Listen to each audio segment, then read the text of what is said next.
The subject of divorce in the church is a very sensitive subject, but it's not one that we have a lot of teaching on. Matter of fact, when I put my book together and I had to select the category to put my book under the Christian category, there wasn't even a category for divorce. As I've talked with most pastors, most of us have opinion on the subject.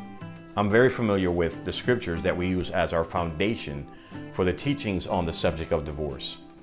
But besides that, in some of these gray areas, what do we do? Like most pastors or ministers, I felt there wasn't much on the subject in the Bible. When I began my studies, I was completely blown away by the amount of information in the Bible on the subject of divorce. Most teachings on the subject of divorce are taught through the lens of an American mindset, a Western way of thinking, even modern laws. We think that these people had the same mindset as we have. We don't understand the time, the culture, the cultural norms, even the influence that Rome had on Israel. All of this is important to take into account when we're reading through the scriptures. What was Jesus thinking when he made certain statements? Certain laws we don't quite understand because we don't understand the law of Moses.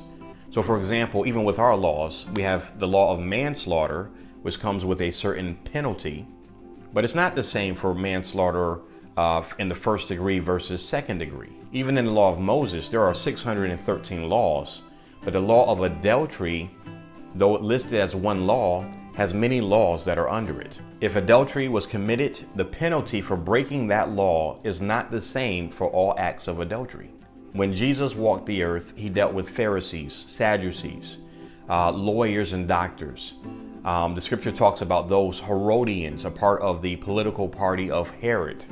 All that information is critical in understanding who Jesus is talking to and the conversation that they're having. Culture is important. Let me give you an example. In early 2000s, I worked for an after-school program.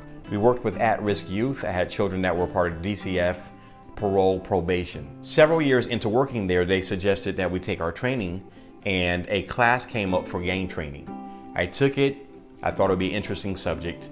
When the class began, they asked us how many of us felt we had children involved in gang activity. At the time, I felt maybe 5%, maybe 10% at most.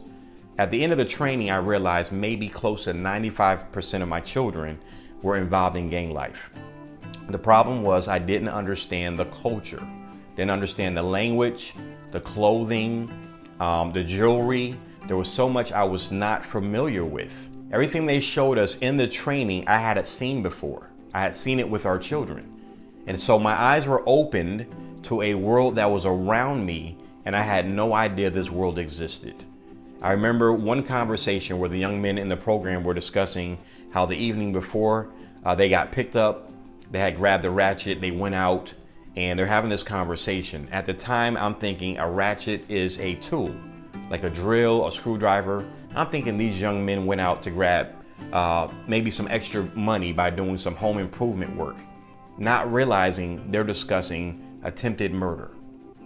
When you're not a part of the culture, when you don't understand the language, the nuances that are a part of the conversation, then oftentimes we miss valuable information. In the teachings of Jesus, we've missed valuable information, especially on this subject of divorce. As I began to dig in this subject for about a year and a half, I was completely blown away by the information that I learned. I don't even teach the Bible the same anymore. I don't read the scriptures the same anymore because of the information that I learned on this journey, and I would love to take you on the journey that I went on. In our next video, I'm going to explain what Jesus meant about fulfilling the law of Moses.